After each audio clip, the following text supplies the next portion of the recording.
Welcome to the Bible Breakdown. It's a black man and woman in America who no longer identify as believers. This show contains adult languages, themes, and isn't meant for children.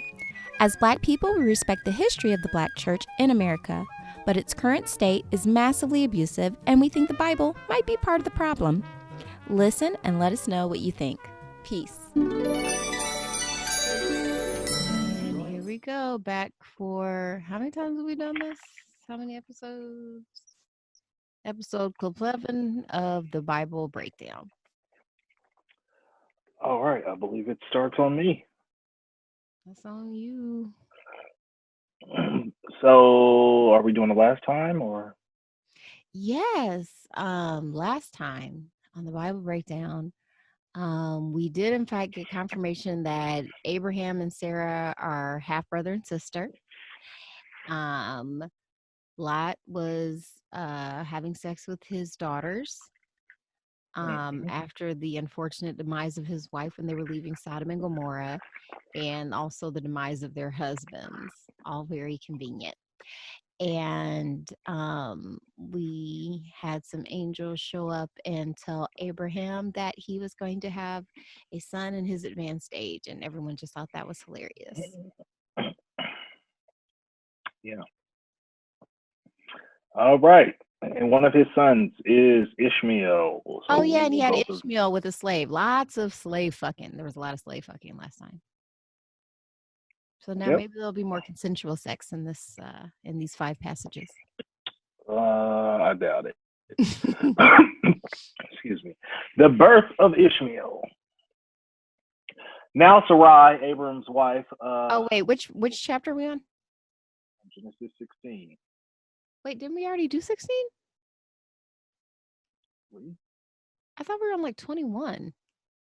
Yeah, because we did 20. I thought 20 was like we did 16 through 20 yesterday. I'm not debating it. That's okay, my bad.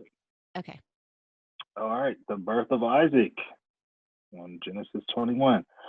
The Lord dealt with Sarah as he had said, and the Lord did for Sarah as he had promised. Sarah conceived and bore Abraham a son in his old age, at the time of which God had spoken to him. Abraham gave the name Isaac to his son whom Sarah bore him. And Abraham circumcised his son Isaac when he was 8 days old, as God had commanded him. Abraham was 100 years old when Isaac was born to him. Now Sarah said, God had brought laughter for me. Everyone who hears will laugh with me.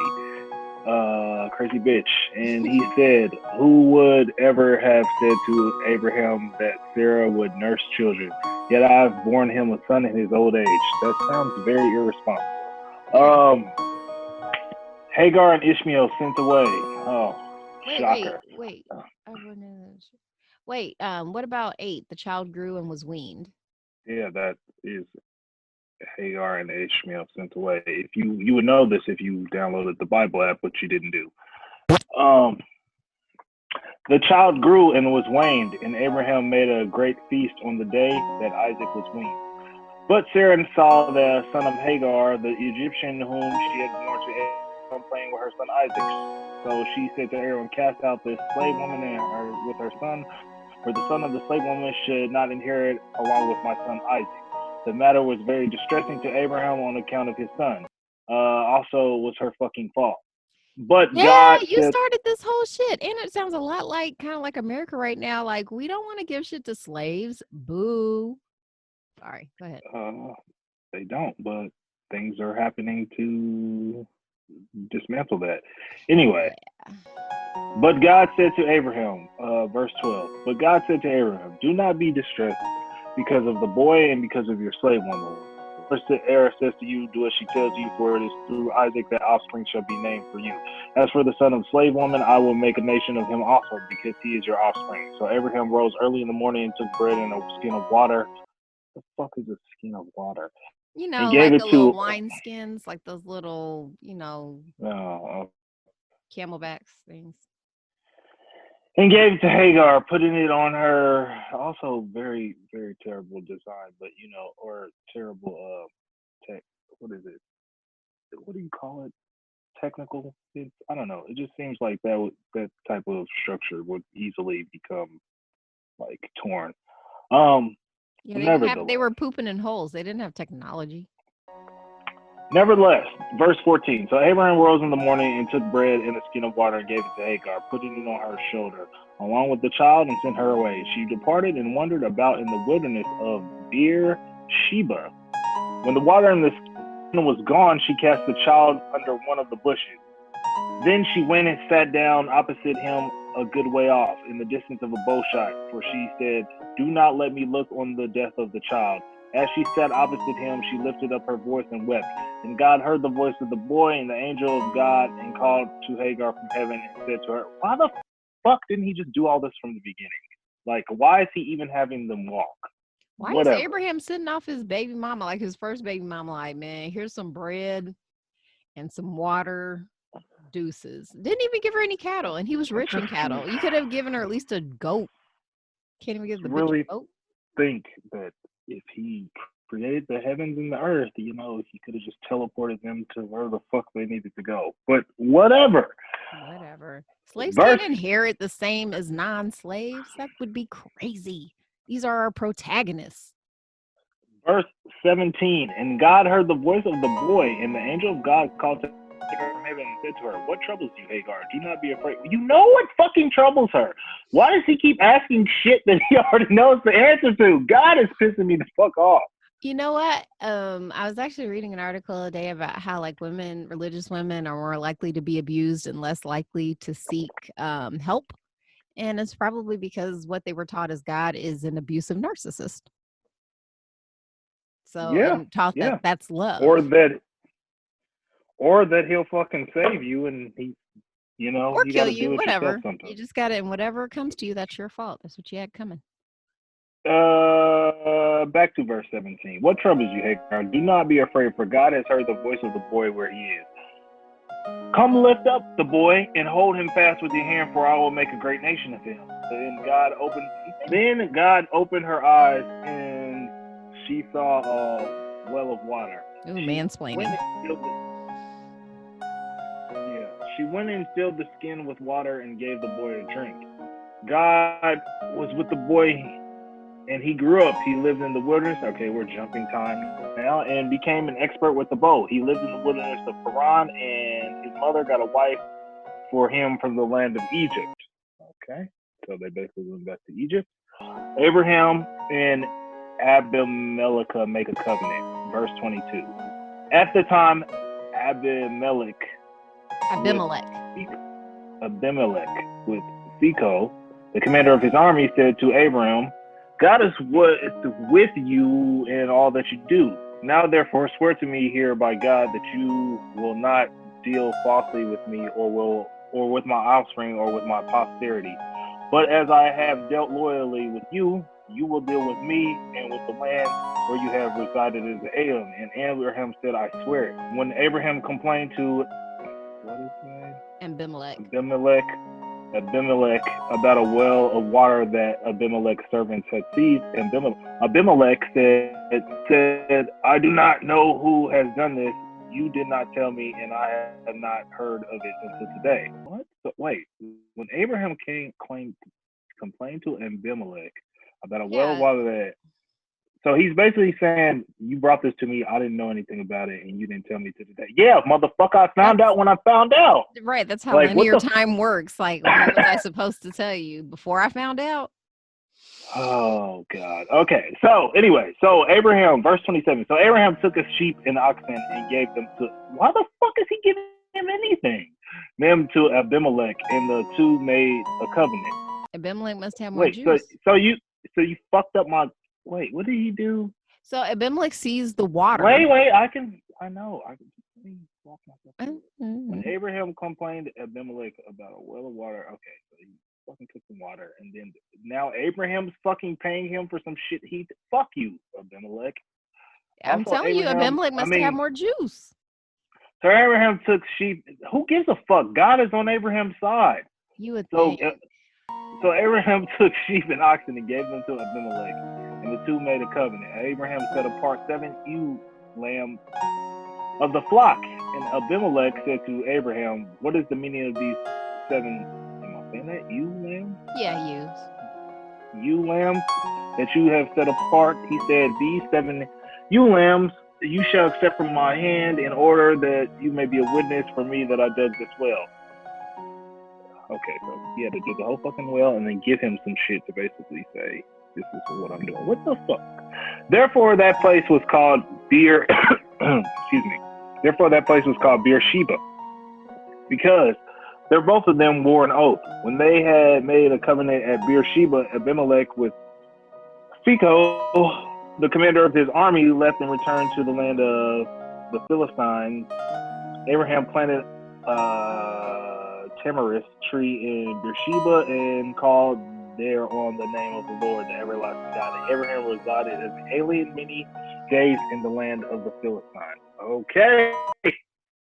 They spent a lot of time on that water contract and very little time on, at least Hagar got a name. But I think I don't really like the way they treated Hagar. I feel like, I don't care because this is not real. So I feel like it's based, like, there's a kernel of truth in here somewhere, though. Like, even if because let's just come from the perspective of this is canon. And once again, remember, at least how I was growing up, this was literally true. So if this is literally true, the God of the Bible was like, yeah, I'm not really with slaves inheriting stuff, but I'll give him a little something since it's my guy's baby. But I don't really care that he doesn't care about his kids because everybody knows slaves don't count. yeah. So super duper. Let's get to Genesis 22. What's this called? I don't have a little title for it. You can tell it. What's the title? Command to sacrifice Isaac. Nice. All right, let's get into it. Everybody knows this one. I think. Oh, hold on a second. Let me take a little sip here. After these things, God tested Abraham. He said to him, Abraham! And he said, here I am. And he said, take your son, your only son, Isaac. Actually, you have 2, but fuck that other guy, whom you love, and go to the land of Moriah and offer him there as a burnt offering on one of those mountains that I shall show you. So Abraham rose early in the morning, saddled his donkey, and took 2 of his young men with him and his son Isaac. He cut the wood for a burnt offering and set out and went to the place in the distance that God had shown him. On the 3rd day, Abraham looked up and saw the place far away. Dang, that was a long journey. Then Abraham said to his young men, stay here with the donkey. The boy and I will go over there. We will worship, and then we will come back to you. Abraham took the wood of the burnt offering and laid it on his son Isaac. And then he himself carried the fire and the knife. So the 2 of them walked on together. Isaac said to his father Abraham, Father! And he said, here I am, my son. He said, the fire and the wood are here, but where is the lamb for the burnt offering? Abraham said, God himself will provide the lamb for a burnt offering, my son. So the 2 of them walked on together. When they came to the place that God had shown him, Abraham built an altar there and laid the wood in order. He bound his son Isaac, laid him on the altar on top of the wood. Wholesome. Then Abraham reached out his hand and took out a knife to kill his son. But then the angel of the Lord called to him from heaven and said, Abraham, Abraham. He said, here I am.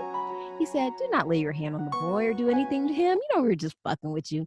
For now I know that you fear God. We didn't know that before. Since you have not withheld your son, your only son, from me. And Abraham looked up and saw a ram caught in the thicket by its horns. Abraham went and took the ram and offered it up as a burnt offering instead of his son. Yay! So Abraham called that place, the Lord will provide. As it is said to this day, on the mount of the Lord it shall be provided. The angel of the Lord called to Abraham a second time from heaven and said, by myself I have sworn, says the Lord, because you have done this and have not withheld your son, your only son, I will indeed bless you and will make you an offspring as numerous as the stars in the heaven, as the sand that is on the seashore. And your offspring shall possess the gate of their enemies. And by your offspring shall all the nations of the earth gain blessing for themselves, because you have obeyed my voice. So Abraham returned to his young men, and they arose and went together to Beersheba. And Abraham lived in Beersheba. Now after these things, it was told Abraham, Michal also has borne children to your brother Nahor, Uz the firstborn, Buz his brother, Kemuel the father of Aram, Chesed, Hazel, Fildash, Jidlaph, and Bethel. Bethuel became the father of Rebekah. These 8 Michal bore to Nahor, Abraham's brother. Moreover, his concubine, whose name was Ruma, bore Teba, Gaham, Tahash, and Makkah. All right, go off, concubines. That's the end of that chapter. Why do they keep saying your only son? Like, we just read about his other son that he sent off. Like, did he just Doesn't assume? count. Did they Wasn't just with his assume? Well, because wife. I would assume if like I was in the desert and I sent a lady and an infant off into the desert with like bread and water, I'd assume they just died. So maybe they were just operating under the presumption that they were just dead, even though these were also maybe the same angels that were talking to Hagar. Like, I think God's running a lot of game here. This is bullshit. And I remember being taught about this passage that was supposed to be foreshadowing for the sacrifice that God made when they maybe it is, crucified Jesus. You know what foreshadowing? That was God's only son, and that was a big sacrifice for God, because how was he going to make another son? Like, there were no other Palestinian girls he could knock up. And maybe it was, but that just becomes, so if it's foreshadowing, then that is a narrative structure, which is part of storytelling, which that means that this is a fucking story. So this shit didn't happen. Well, and even if it did happen, it didn't happen like they're fucking. Yeah, I would operate like, even if this was happening, this is terrible. Like, imagine how strange your relationship would be with your father if at some point he had tied you up and was like holding a knife over you until he was like, wait a minute, I'm hearing a voice. Hold on. The voice is telling me, it's telling me this is all a big mistake. Okay. Then also, is Isaac not able to also hear this from God? I don't know. And also, didn't Isaac get to know his brother? They said they were like playing together, and that's when the mom started beefing. So like, yeah, but he was young. They were young. They were kids. I mean, but still, I remember kids when I was young. Like, that would be traumatic, especially back then. There was nothing. Well, it depends on the age. Like, if they were 3, he probably wouldn't remember it. But I mean, if he was like 10, then yeah, I'm sure he would remember. That's still just kind of messed up. Like, I'm just sending your brother off because your mom's tripping. All right. It sounds like a real life scenario. But we are laying down like some of the foreshadowing too for Bethuel being the father of Rebekah, because spoilers, Rebekah and Isaac get married. Great. Oh, so Genesis 23, that bitch Sarah and her burial. Good riddance.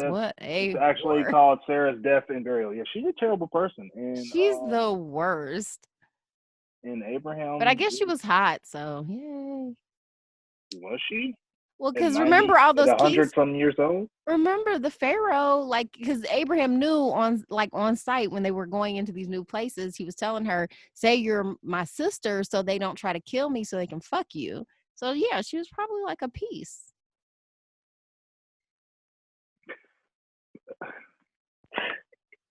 He has God on his side. Who gives a fuck if they try to kill him? God is kind of sometimey though. Like, he's not, Yeah, he only shows up when he is convenient. Yeah. I think that's yeah. Oh, that's a real life thing. Anyway, Sarah lived 127 years. This was the length of Sarah's life. No shit, you just told me that's how long she lived.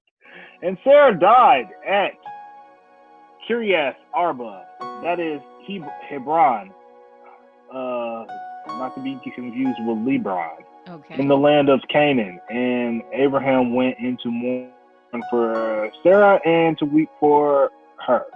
Abraham rose up from bedside his dead and said to the Hittites, I am a stranger and an alien residing among you. Give me property among you for a burying place, so that I may bury my dead out of my sight. The Hittites answered Abraham, Hear us, my lord. You are a mighty prince among us. Bury your dead in the choicest of our burial place, and none of us will withhold from you any burial ground for burying your dead. Oh, gee. Nice. Abraham rose and bowed to the Hittites, the people of the land. He said to them, "If you are willing that I should bury my dead out of my sight, hear me and entreat for me Ephron, son of Zohar, so that he may give me the cave of Machpelah, which he owns. It is at the end of his field. For the full price, let him give it to me in your presence as a possession for a burying place."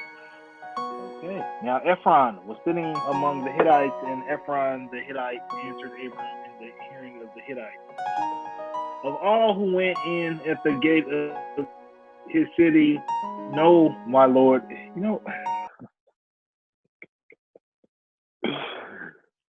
Oh my God! This all feels like a first draft.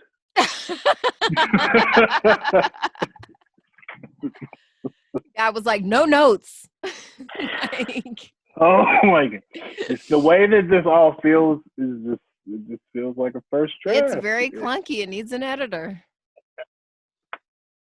Oh man, it's amazing that they have been able to.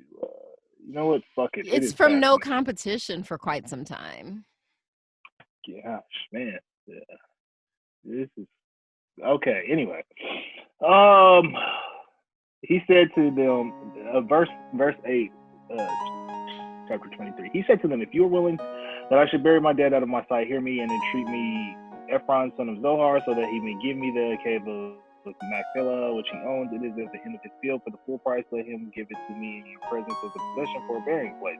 Now Ephron was sitting among the Hittites, and Ephron the Hittite answered Abraham in the hearing of the Hittites, "Of all who went in at the gate of the city, no, my lord, hear me. I give you the field. I give you the cave that is in it. In the presence of people, I give it to you, bury the dead." Oh, how convenient. Then Abraham bowed down before the people of the land. He said to Ephron in the hearing of the people of the land, "If you only listen to me, I will give the price of the field, accept it from me, so that I may bury my dead there." Yeah, he just gave it to you. Why are we still negotiating? Oh my God. Ephraim, this is like they're really making sure we knew Abraham knew how to haggle, but he's not even haggling. He's like, shut up and take my money. Yeah, I don't know. Ephraim answered Abraham, "My lord, listen to me. A piece of land worth 400 shekels of silver. What is that between you and me? Bury your dead." He's giving it to you. But I mean, Abraham, I think they're doing that thing. It's like, no, I couldn't possibly take it. No, please let me pay for dinner. It's like, no, you paid last time. Let me pay for dinner. It's like, no, I couldn't let you. Yeah, again, feels like a first draft. Really unnecessary dialogue right here. But whatever. Abraham, just never mind. Abraham agreed with Ephron,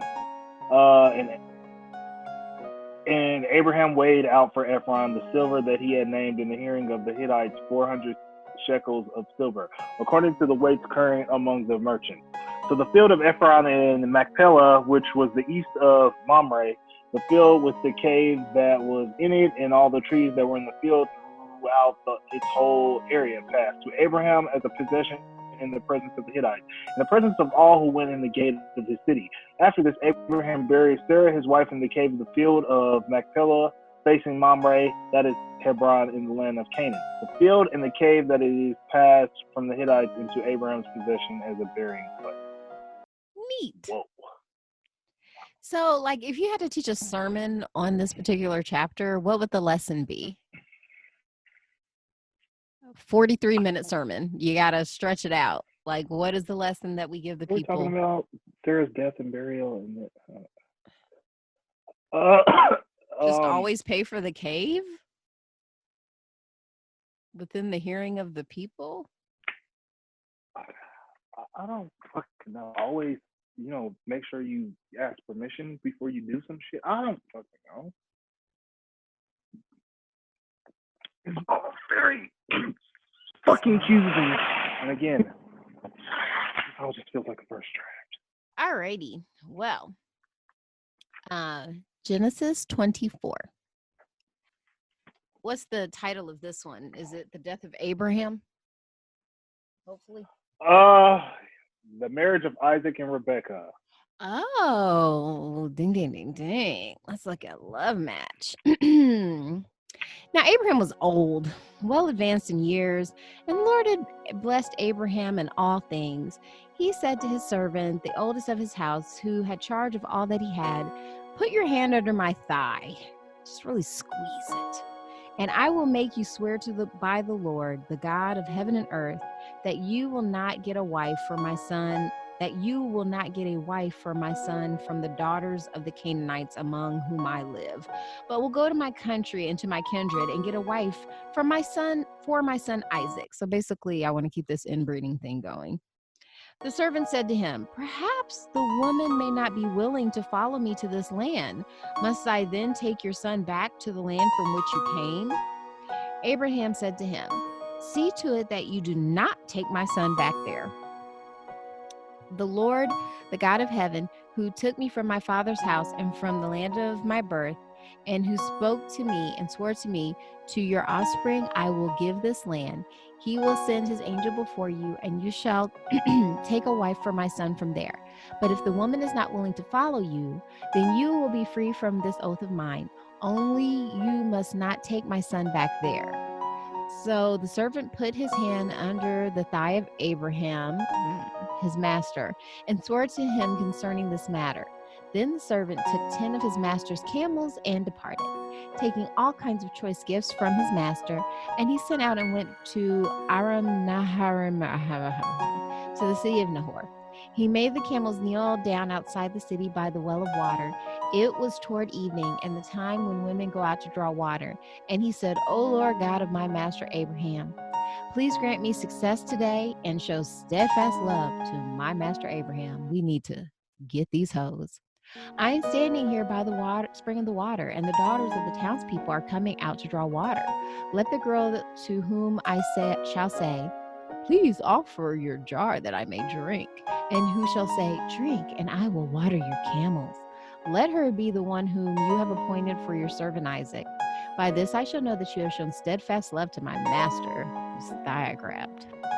Therefore he had finished speaking. There was Rebekah, who was born to Bethuel, son of Milcah, the wife of Nahor, Abram's brother, coming out with her water jar on her shoulder. So this would have been his niece. So yeah, you'd be marrying his cousin. The girl was very fair to look upon, a virgin whom no man had known, because we all know non-virgins are gross. And she went down to the spring, filled up her jar, and came up. Then the servant ran to meet her and said, "Please, let me sip a little water from your jar." And then she smacked him and said, "Get the fuck away from me. I don't know you." No. She said, "Drink, my lord," she said, and quickly lowered her jar upon her hand and gave him a drink. When she had finished giving him a drink, she said, "I will draw for your camels also until they have finished drinking." So she quickly emptied her jar into the trough and ran again to the well to draw, and she drew for all his camels. The man gazed at her in silence to learn whether or not the Lord had made his journey successful. When the camels had finished drinking, the man took a gold nose ring weighing half a shekel, and 2 bracelets up for her arm weighing 10 gold shekels, and said, "Tell me whose daughter you are. Is there room in your father's house for us to spend the night?" She said to him, "I am daughter of Bethuel, son of Milcah, who she bore to Nahor." She said, "We have plenty of straw and fodder and a place to spend the night." The man bowed his head and worshiped the Lord and said, "Blessed be the Lord, the God of my master Abraham, who has not forsaken his steadfast love and his faithfulness towards my master. As for me, the Lord has led me on the way to the house of my master's kin." Then the girl ran and told her mother's household about these things. Rebekah had a brother whose name was Laban, and Laban ran out to the man to the spring. Oh, Laban's going to come back later. I remember Laban's ass. As soon as he had seen the nose ring and the bracelets on his sister's arms, and when he heard the words of his sister Rebekah, "Thus the man spoke to me," he went to the man, and there he was, standing by the camels at the spring. He said, "Come in, O blessed of the Lord. Why do you stand outside when I have prepared the house and a place for the camels?" So the man came into the house, and Laban unloaded the camels and gave him straw and fodder for the camels, water to wash his feet and the feet of the men who were with him. Then the food was set out before him to eat, but he said, "I will not eat until I have told my errand." He said, "Speak on." So he said, "I am Abraham's servant. The Lord has greatly blessed my master, and he has become wealthy. He has given him flocks, herds, silver and gold, male and female slaves, hubba hubba, camels and donkeys. And Sarah, my master's wife, bore a son to my master when she was old, and he has given him all that he has. My master, you're right, such a first draft. Jeez, spit it out. My master has made me swear, holding his thigh, saying, you shall not take a wife for my son from the daughters of the Canaanites, in whose land I live. Like, I'm good enough to live here, but fuck your women. But you shall go to my father's house, to my kindred, and get a wife for my son. And I said to my master, perhaps the woman will not follow me. But he said to me, the Lord, before whom I walk, will send his angel with you and make your way successful. You shall get a wife for my son, from my kindred, from my father's house, because incest is awesome.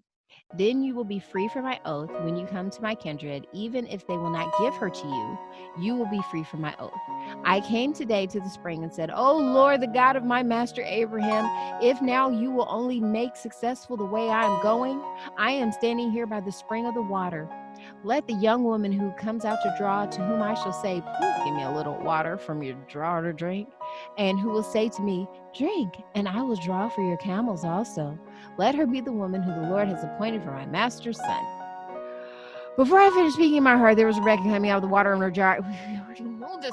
And she went down to the spring, and I drew, and I said to her, please let me drink. And she quickly let down her jar from her shoulder and said, drink, and I will also water your camels. So I drank, and she also watered her camels. And then I said to her, whose daughters are you? And she said, the daughter of Bethel, now her son, whose Michal bore him. So I put a ring on her nose and the braces of her arm. Then I bowed my head and worshiped the Lord and blessed the Lord and the God of my master Abraham, who had led me by the right way to obtain the daughter of my master's kinsman for his son.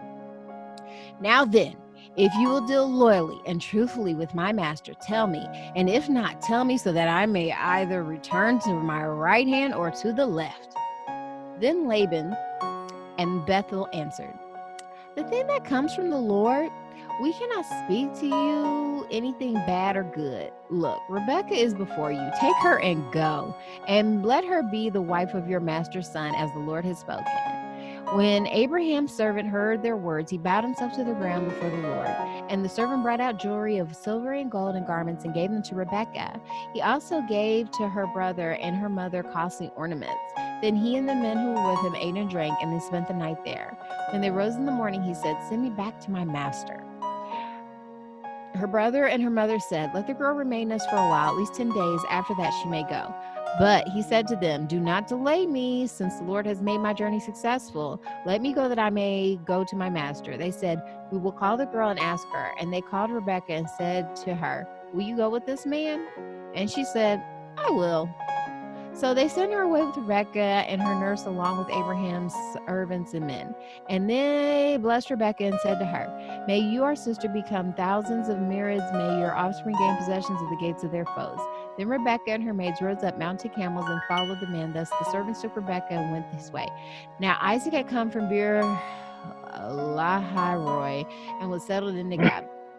Isaac went out in the evening to walk in the field, and looking up, he saw camels coming. And Rebekah looked up when she saw Isaac. She slipped quickly from the camel and said to the servant, who is the man over there walking in the field to meet us? The servant said, it is my master. So she took her veil and covered herself. And the servant told Isaac all the things he had done. Then Isaac brought to her his mother Sarah's tent. He took Rebekah, and she became his wife, and he loved her. So Isaac was comforted after his mother's death. Ugh. Also, too, I meant to mention this too. They in the other chapter, because Abraham was like, "Look, I don't want to go back to the lands of my father because God promised me He would deliver these people's land to me." Like, just a lot of shady real estate deals and incest. Is what the heavy themes are to me. Okay. Abraham took another wife, whose name was Keturah. She bore him Zimran. How is he still fucking?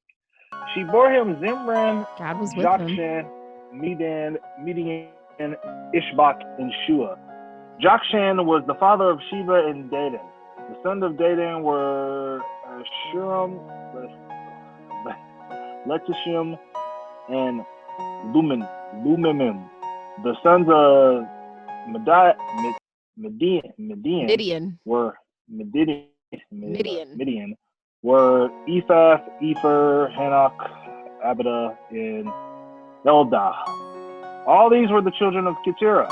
Abraham gave that creature. all he had to Isaac. That's ass. But to the sons of his concubines, Abraham gave gifts while he was still living, and he sent them away from his son Isaac eastward to the east country. Well, no fucking shit. Who would have thought? The death of Abraham. Finally, this guy's fucking out of here. This is the length of Abraham's life. 175 years. Abraham breathed his last and died in good old age. An old man and full of years, and was gathered to his people. His sons Isaac and Ishmael buried him. Hey, so they got back together, brother. His sons Isaac and Ishmael buried him in the cave of Machpelah in the field of Ephron, son of Zohar. The Hittite, east of Mamre. The field that Abraham purchased from the from the Hittites. They're really proud of that land deal. Maybe it's because it's the only land Abraham ever paid for. There Abraham was buried with his wife Sarah. After the death of Abraham, God blessed his son Isaac. And Isaac settled at Beer Lahai-roi. Ishmael's descendants. These are the descendants of Ishmael, Abraham's son, whom Hagar, the Egyptian Sarah's slave girl, bore to. I know fucking shit. We know by now. You don't need to keep giving us a fucking premise of who everybody. No, you know what? Actually, you do, because there's so many fucking people nobody gives a shit. These are the names of the sons of Ishmael, named in the order of their birth. Nebai, the firstborn of Ishmael and Kedar, Adbeel, Mibsam, Mishma, Duma, Massa, Hadad, Tema, Jetur, Naphish, and Kedemah. These are the sons of Ishmael, and these are the names by their villages and by their encampments, 12 princes according to their tribes. This is the length of the life of Ishmael, 137 years. He breathed his last and died and was gathered to his people, quote unquote. They settled from Havilah to Shur, which is opposite Egypt in the direction of Assyria. He settled down alongside of all of his people.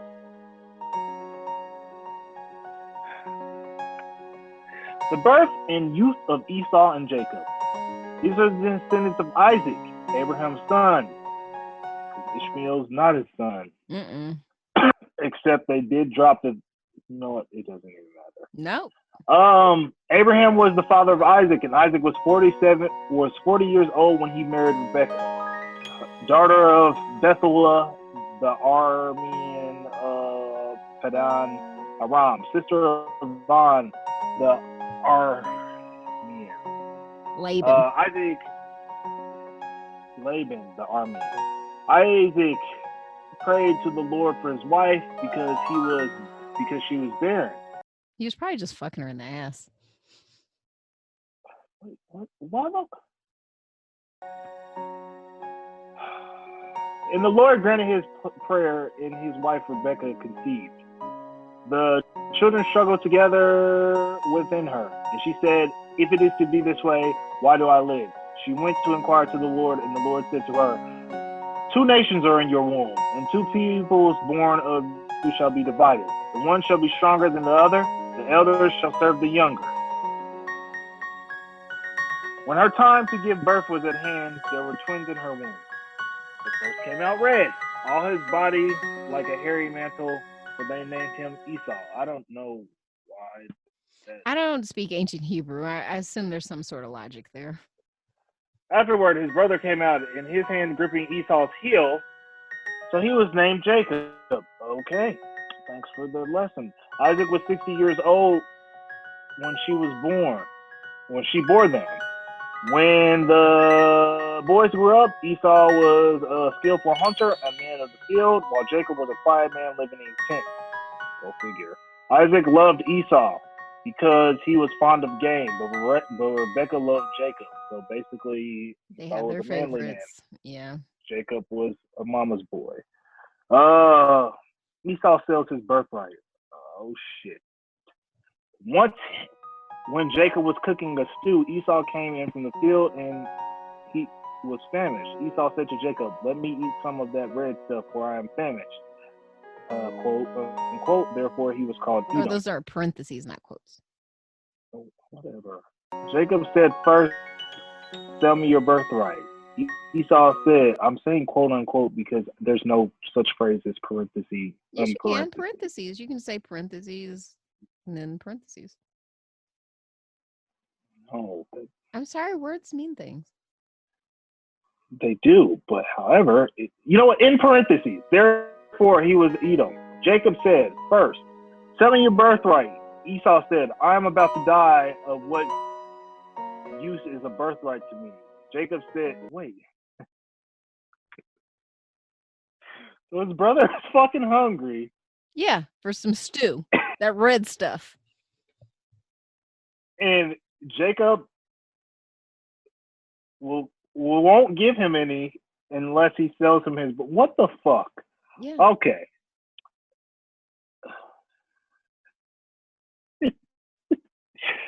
Esau said, "I'm about to die. Of what use is a birthright to me?" Verse 33. Jacob said, "Swear to me first." So he swore to him, and I mean, I guess he was famished. So, you know, that's a little bit more. But I mean, they live in a camp. There's probably some other food somewhere else. So he swore to him and sold his birthright to Jacob. Then Jacob gave Esau bread and lentil stew, and he ate and drank and rose and went his way. Thus Esau despised his birthright. I mean, I don't think he despised it. I just think he was. Maybe he was just dumb. Also, too, you get the impression that, you know, maybe he was kind of like a musclehead kind of type. Maybe not the most intellectual being.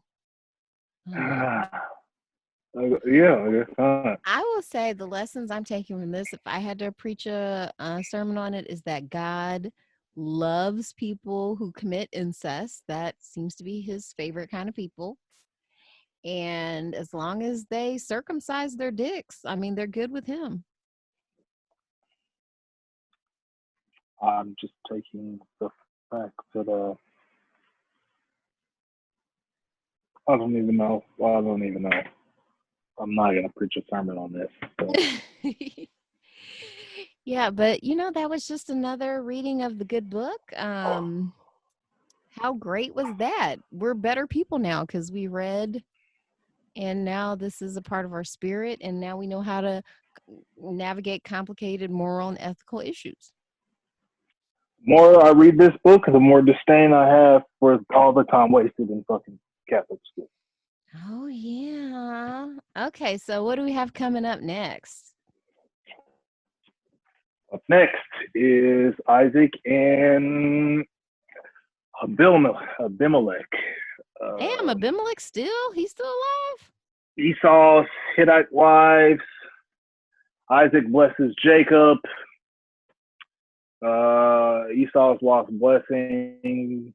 Jacob escapes Esau's fury. Esau marries Ishmael's daughter. Jacob's dream at Bethel. Jacob meets Rachel. Jacob marries Laban's daughters, and Jacob prospers at Laban's expense. They are definitely keeping it in the family. This is basically just Game of Thrones, but a lot less interesting. That is what I said from day one. So nobody listened to me.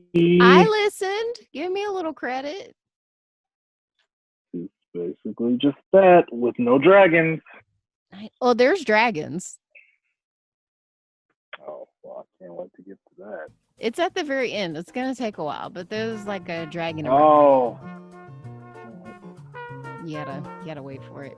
And it's wildly incorrect. Well, aren't you glad we stuck to, discipline, stuck to it, got through it, and now you can go do the stuff you want to do. Just like a church. Yeah. Not very helpful to look at all.